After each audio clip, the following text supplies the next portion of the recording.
Well, you're right in time for Switch Focus, your most trusted bulletin for international news. My name is Saza Munga and our sign language interpreter is Michael Maithia.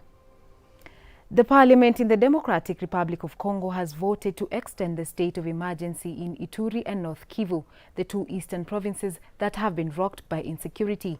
The state of emergency imposed President Felix Tshisekedi on 6th of May has been extended 6 times now. Out of 335 MPs, 334 voted in favor, while 1 abstained. Military administrations have replaced the civilian authorities to curb insecurity in the provinces where several attacks carried out by rebels have left thousands dead. The violence has been on the increase despite the presence of thousands of UN peacekeepers who many of the attacks have been blamed on the Allied Democratic Forces, one of the dozens of armed groups operating there.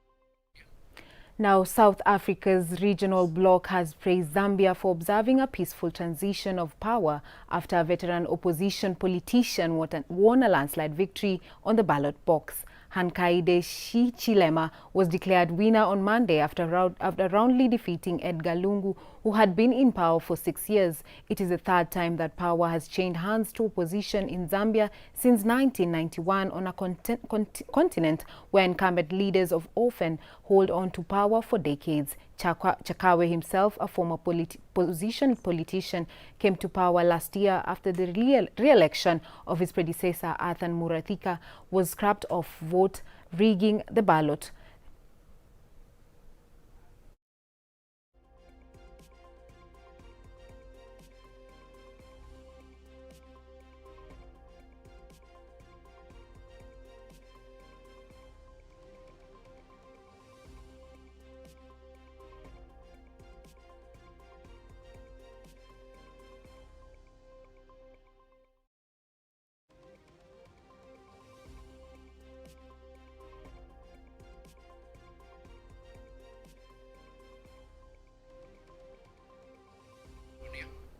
Now, a small contingent of female naval soldiers in the Rwanda Defense Force have been fighting alongside their male counterparts to push back against rebels allied with the Islamic State group in northern Mozambique. The rebels were occupying the strategic Delgado province until 1,000-strong Rwandan force was deployed there. They forced the rebels to withdraw into remote areas and break up into smaller groups. In their 4-year insurgency, the Islamic State allied rebels created a humanitarian crisis in Cabo Delgado, in which 8,000 people were displaced and 3,000 lives were lost. According to the UN's World Food Programme, nearly 1 million people are in urgent need of food and aid as a consequence of the conflict.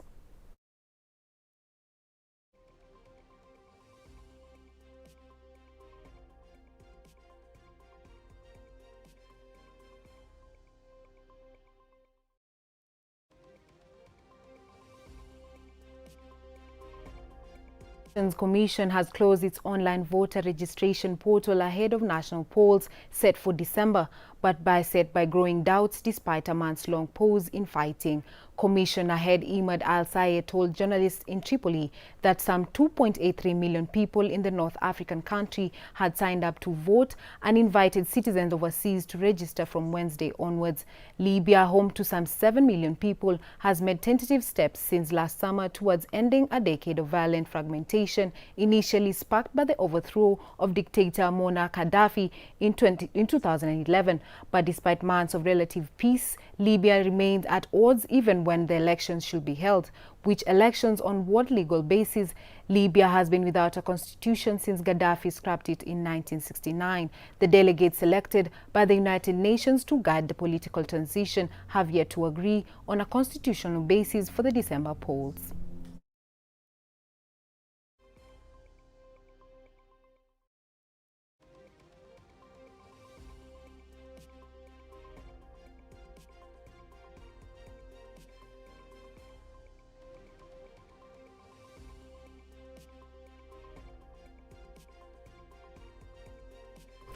Now, the Afghan Taliban has held its first press conference since taking control of the capital city of Kabul, stating it wants no enemies and intends to form an inclusive government.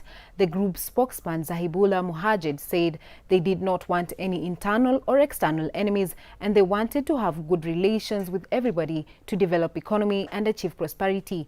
The spokesman promised to ensure the safety of people who worked with the United States and allied forces, adding that the Taliban would allow women in Afghanistan to work and study based on Islamic law, and they will be offered with all the rights within the Islamic principles because women are vital parts of the society.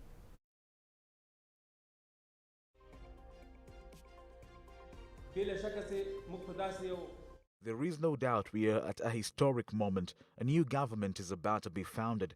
After completing a series of political procedures, we'll hold a meeting with leaders of various political factions and witness the birth of a political agreement.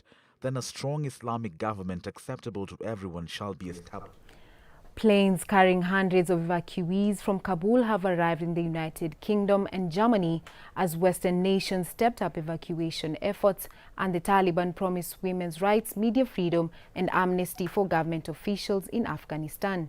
A British Royal Air Force plane carrying British nationals and embassy staff landed at an airbase in UK, while a Germany government chartered Lufthansa flight carrying 130 evacuees landed in Frankfurt in Germany.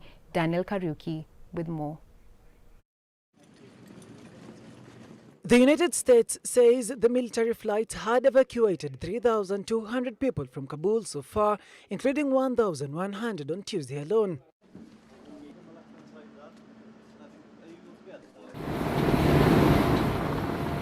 25 French nationals and 184 Afghans were evacuated from Afghanistan overnight and have just landed in Abu Dhabi, according to a statement by French Foreign Affairs Minister Jean-Yves Le Drian. More than 2,200 diplomats and other civilians have been evacuated from Afghanistan on military flights as efforts gathered pace to get people out after the Taliban seized the capital. The White House says about 1,100 Americans, permanent residents and their families were evacuated by military aircraft from Afghanistan yesterday. A government spokesman has said Japan is in close contact with a small number of its nationals still in Afghanistan and is seeking to ensure their safety.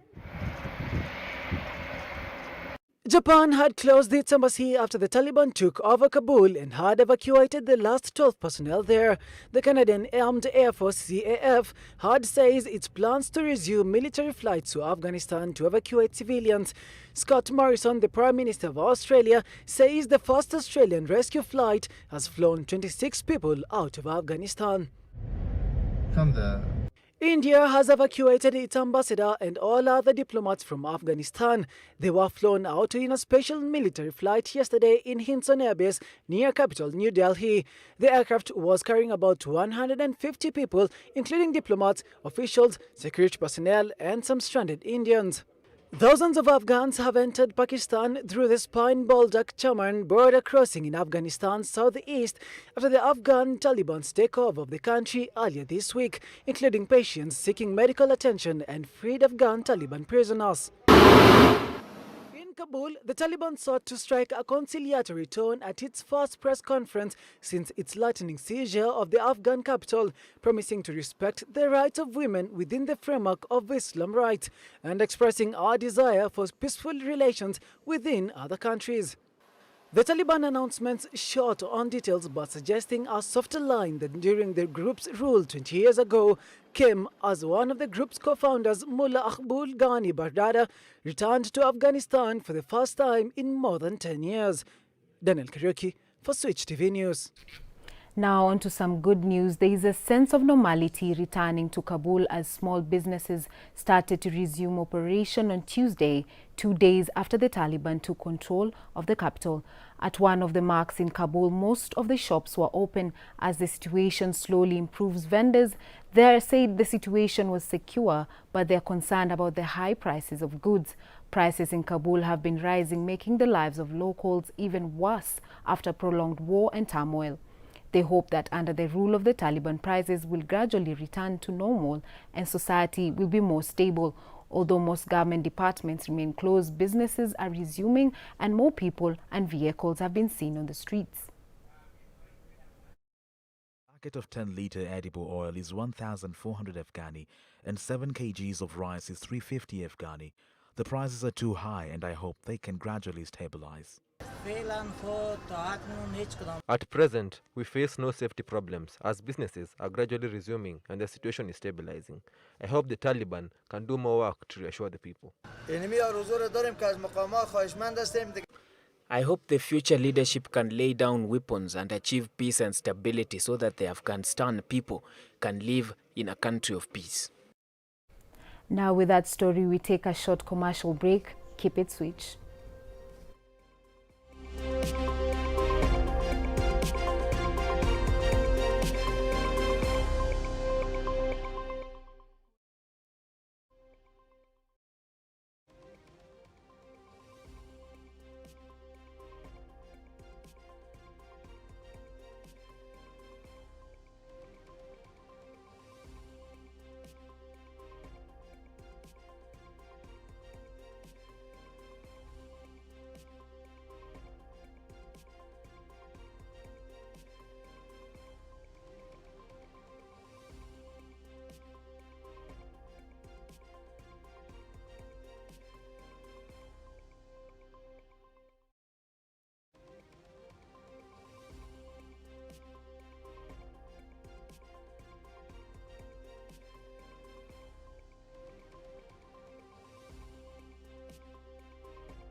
Welcome back to the broadcast. My name is Saza Munga and the sign language interpreter is Michael Maithia. Several United Nations agencies have expressed concern over the situation in Afghanistan following the Taliban's takeover of the country, noting critical humanitarian needs among the country's existing and newly displaced populations. Some 18 million people in Afghanistan are in need of humanitarian assistance, and 1 in 3 children is expected to be severely malnourished this year, while the number of people leaving Afghanistan in search of shelter in neighboring countries has been relatively low. The majority of the newly displaced in recent weeks has been women and children. The UN Refugee Agency has urged countries not to deport Afghan nationals in light of the current situation. According to the World Health Organization, recent finding in Afghanistan has further burdened the country's already overwhelming medical system, which is struggling to cope with the COVID-19 pandemic.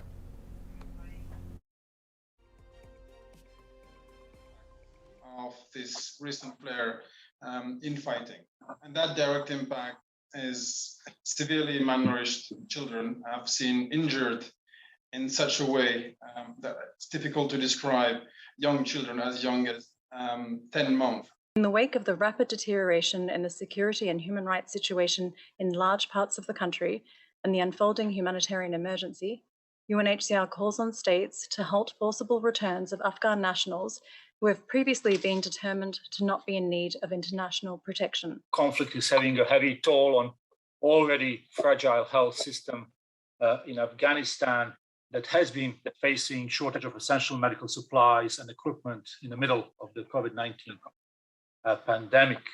Needs assessment and service delivery by mobile health teams is on hold for past 24 hours, and that's due to insecurity and unpredictable situation. At least 1,941 people are known to have died in Haiti in Saturday's powerful earthquake, a rise of more than 500 on the previous figure. Nearly 10,000 people have been injured, and many are still missing after the 7.2 magnitude tremor. Rescue work has been hampered by heavy rains brought this week by Tropical Storm Grace to the Caribbean nation, as Daniel Kariuki narrates.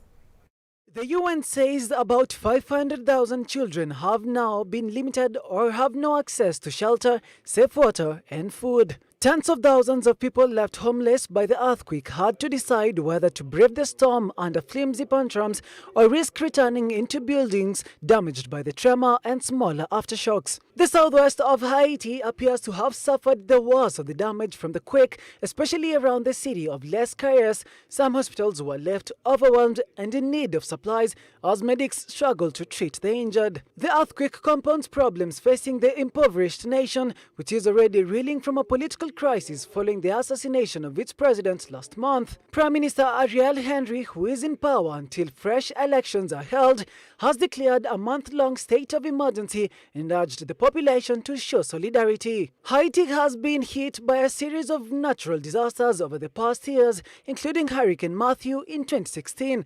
The deadliest was the 2010 earthquake, which killed more than 200,000 people and caused extensive damage to the country's infrastructure and economy. Daniel Kariuki for Switch TV News. Now, the UN Secretary-General Antonio Guterres has pledged the world's body support for Haiti in the aftermath of the massive earthquake, saying that they stand in solidarity with the people of Haiti as it's a difficult time to support Haitians in emerging out of the crisis. The death toll from the power earthquake that struck southwest Haiti on Saturday has climbed to 1,941, leaving more than 9,900 people injured. Tropical Storm Grace has further compounded the disastrous situation in Haiti. Rain and gales hit southern Haiti Monday night, further disrupting access to temporary shelter, rescue and post-disaster relief services. You are not alone. We will stand by your side and support you every step of the way out of this crisis. The UN team on the ground is working with the government to help ensure humanitarian aid and personnel can reach people in need. UN agencies and our partners are mobilizing resources and personnel in support of the government response. Staff from the UN disaster assessment coordination teams are on their way to support coordination and assessments. We've allocated $8 million from the Central Emergency Fund to provide essential health care, clean water, emergency shelter, and sanitation for all impacted people. We will continue to scale up our responses to the hardest hit areas, even as Tropical Storm Grace approaches Haiti with the threat of heavy rainfall and flash flood. Northern California wildfires that have incinerated two mountain communities continue marching through the Sierra Nevada range, while a utility company purposely blacked out as many as 51,000 customers to prevent new blaze. 2 weeks after the Dixie fire destroyed most of the gold rush area town of Greenville, the Caldo fire a few miles southeast exploded through tinder-dry trees and ravaged Grizzly Flats, a forest community of around 1,200 people. Scott Miruki with the story. Fire officials have estimated today that at least 50 homes had burned in the area since the fire erupted on Saturday, and 2 people were hospitalized with serious injuries. Governor Gavin Newsom proclaimed a state of emergency in El Dorado County, where authorities were considering closing the entire El Dorado National Forest. Both fires grew by tens of thousands of acres from Monday afternoon through Tuesday. toasting trees and burning up bush left tinder dry by high temperatures, low humidity and drought. Afternoon gusts drove the flames. A few homes were left standing in the Grizzly Flats, where streets were littered with downed powder lines and poles. Houses were reduced to smoldering ash and twisted metal, with only chimneys rising above the ruins. A post office elementary school was also destroyed. At the Dixie fire, numerous resources were put into the Susanville area, a city of about 18,000, a few miles from the northeastern edge of the blaze. Residents were warned to be ready to evacuate.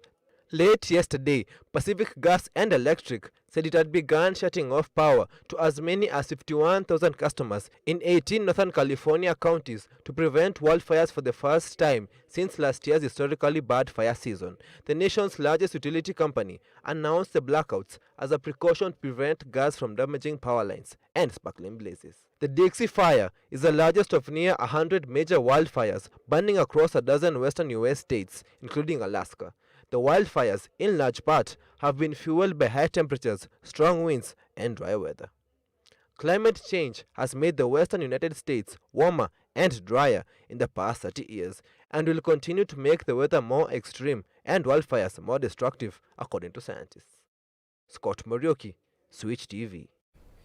Wildfires in wooded hills near Jerusalem have been contained, the Israel Fire Brigade said after crews waded a 3-day battle joined by Palestinian firefighters and 3 Israeli Air Force. No serious injuries were reported in the worst fires in Jerusalem area for years.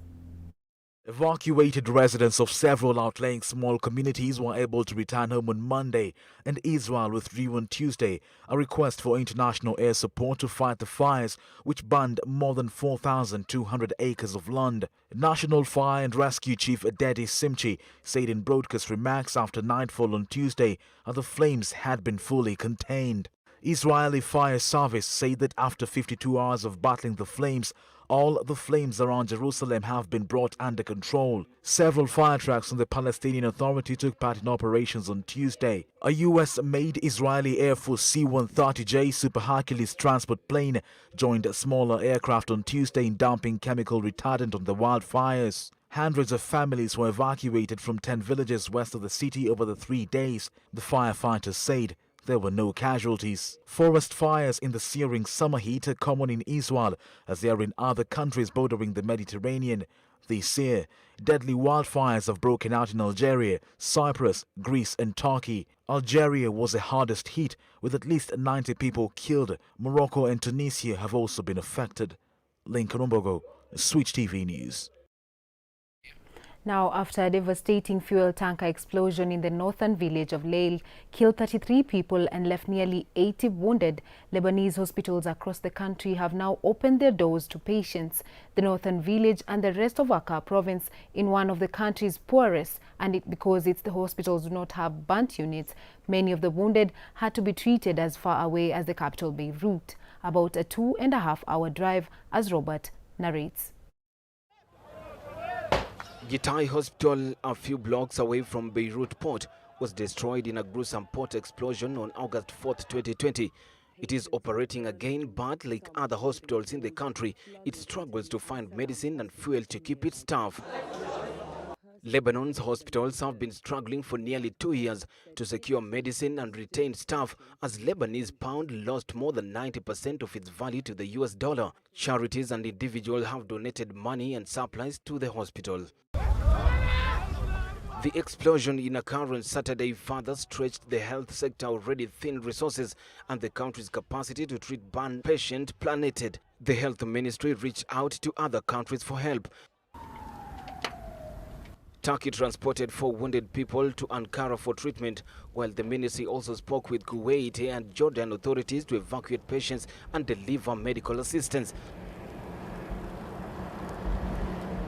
Elsewhere in Beirut, the cash-strapped government-run Rafiki Hariri University hospitals struggles to find enough fuel to keep the lights and machines working. In spite of that, the explosion in Akkar meant that they had to expedite plans to open 4-bed burnt unit with the International Committee of the Red Cross. Lebanon has struggled with severe fuel shortages for months, both to top up vehicles and to power electricity generators. The central bank announced last week that it would stop spending roughly $3 billion annually on fuel subsidies. The announcement sending tremors through the economy and encouraging distributors to hold their stock, waiting to see if they can sell them at higher rates later. Robert Thomas, Switch TV News. Now, New Zealand's first community case of COVID-19 in 6 months has been confirmed as a Delta variant and linked through genome sequencing to Australia. Prime Minister Jacinda Ardern has told reporters and the country began a snap lockdown to stamp out the virus. The latest outbreak began with 58-year-old man in Auckland, New Zealand's biggest city, on Tuesday. New Zealand announced 2 new cases, bringing the total to 7. One of the cases involves a nurse at Auckland Hospital, which had been placed in internal lockdown, while all staff and patients are tested. The island nation has avoided the worst of the pandemic with strict border control and a strategy of elimination. The nation of 5 million has recorded only 26 deaths. New Zealand's vaccination program has been slower than many other developed nations despite a recent acceleration. About 32% of people have had at least 1 dose of the vaccine, while 18% are fully vaccinated.